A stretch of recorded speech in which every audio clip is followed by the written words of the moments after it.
Hello. How are you guys doing? This is Zay for Then Gaming. Today I want to talk to you a little bit more about Throne and Liberty and tell you kind of what to expect um, from my experience with other MMORPGs over in Korea, how the progression for the different tiers of weapons are. Somebody asked me about what is the common, the rare, the epic, the legendary, what those meant and everything, and the skill systems.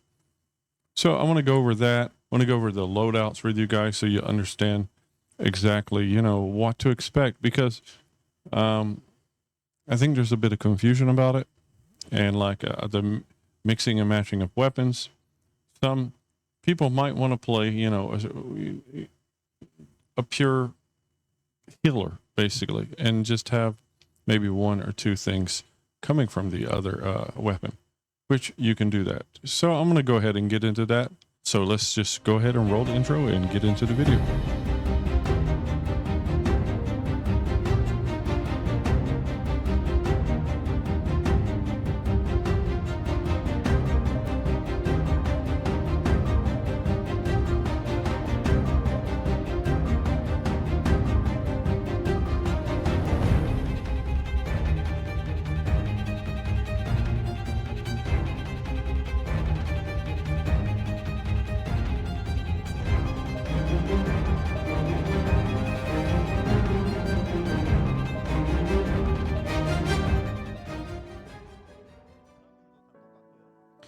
All right, guys. So this is the NCG Star 2023.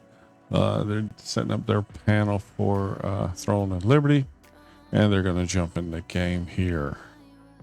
I'll probably jump around a bit, but it's kind of nice to see this, and I'll also zoom it in and really focus for you guys on the gameplay here and try to explain what's going on.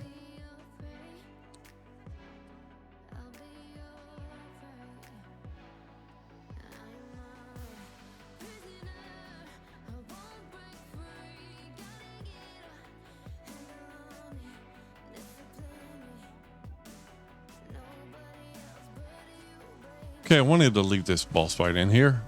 I was just gonna cut straight to the skill mechanics and whatnot, but this is a pretty nice little feature here. It looks like it's like one of those conquest towers that you're going to progressively go through, or it could just be set up for testing.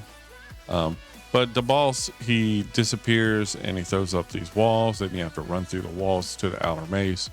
And then the mist, if you get caught in that, if you don't get out in time, I guess it's either going to like kill you, make you fail, or just damage you like a lot.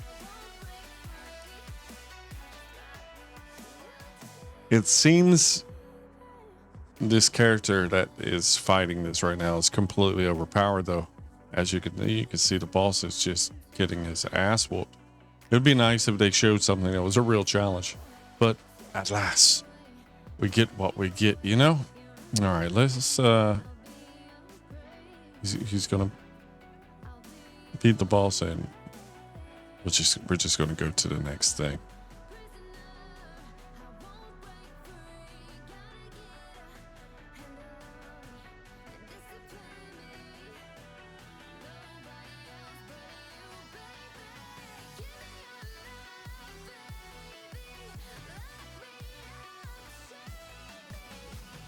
All right, so this is a party of 6 instead of the traditional 5-man party, which is pretty cool.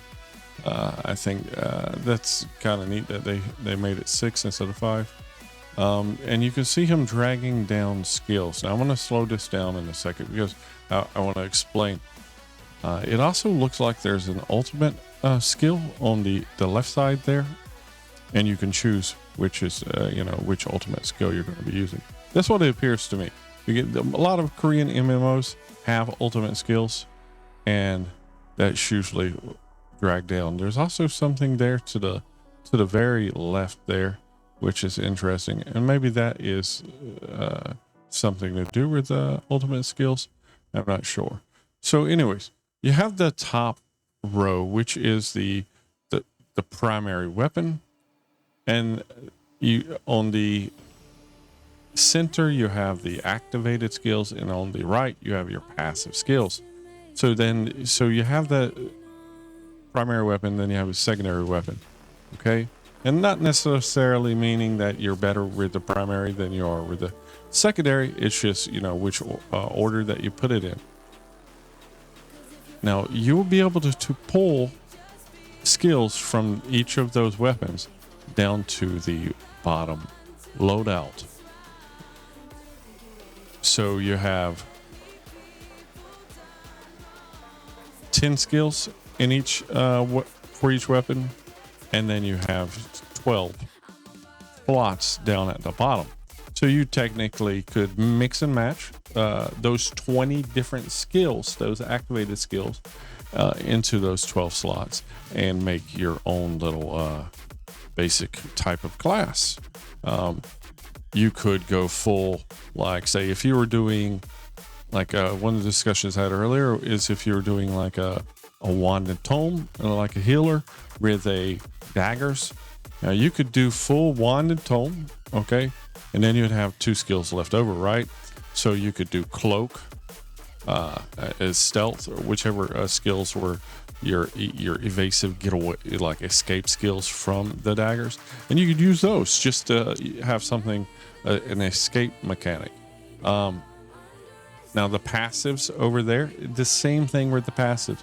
The passive skills, there's 8 slots in both sections, and there's 8 passive slots in the bottom.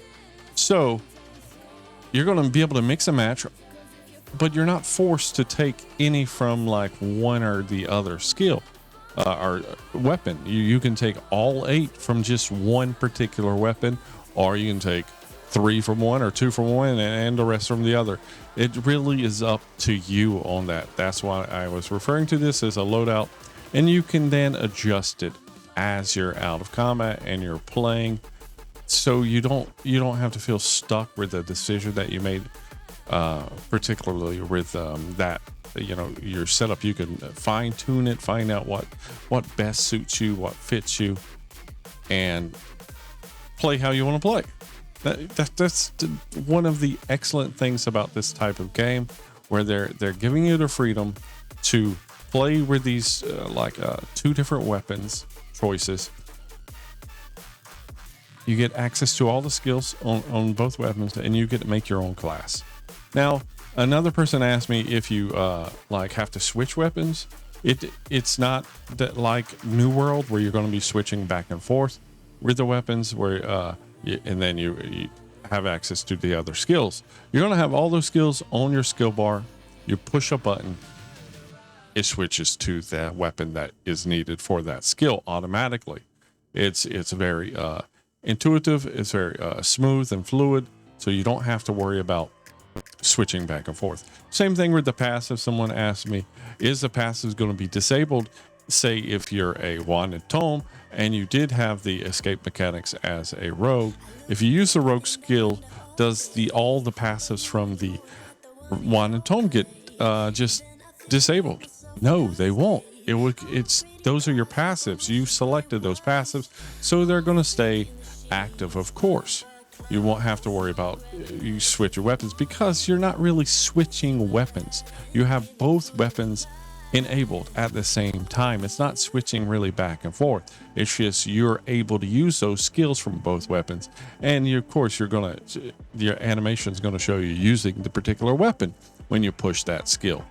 Okay, so there's another thing about Korean MMOs that one of my friends were talking about. Okay, as you can see here, it says it shows health recovery, and it shows 1, 2, 3, 4, 5. Yeah, 5 different grades. 1, 2, 3, 4, 5, and it increases, right? And then it says additional effects by grade. Rare removes 1 enfeeble effect stack from target. Epic recovery is 70% of base damage. It's increased 70% of base damage. And legendary is increased by 4% of target's maximum health. Now, this is very common in MMOs. instead of learning new spells or whatever, you're going to be progressing your spells that you have into new tiers and such. And as you are, your characters are going to get stronger. And it's like I was explaining to my friend that brought this up with the other game I'm playing, a Mirror 4, where the base skill starts very low. Here, let me put that up real fast for you guys.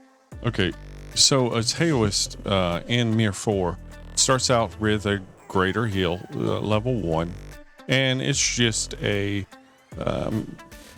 heal. That's all it does. It's just heals.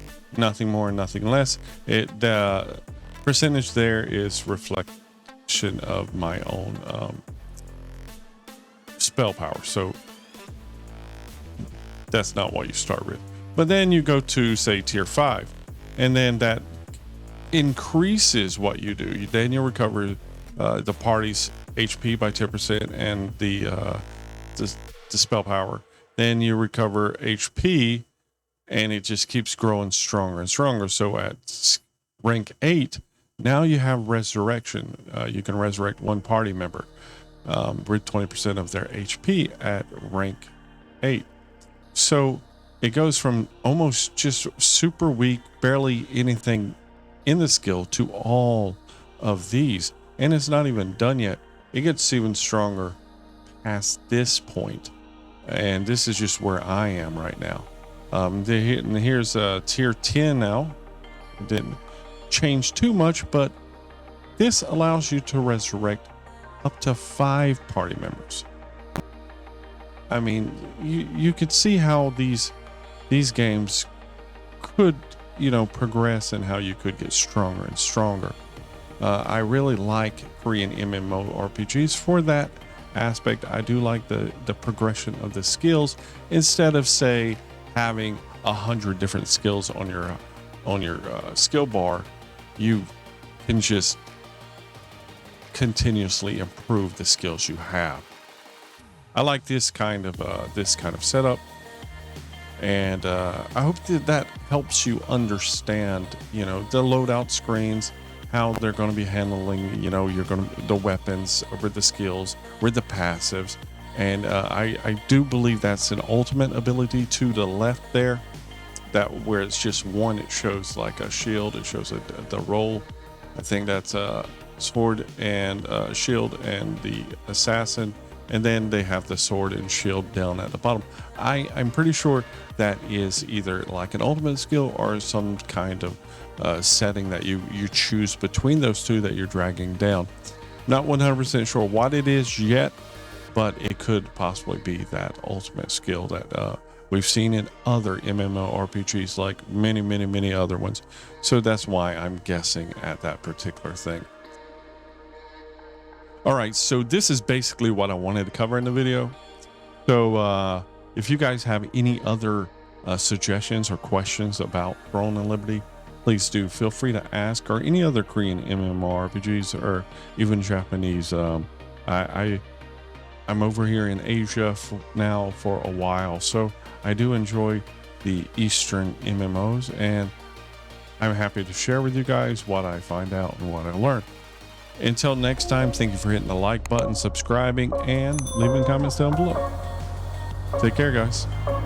Rising with each beat of the music is bringing real flames in the fire that keeps burning.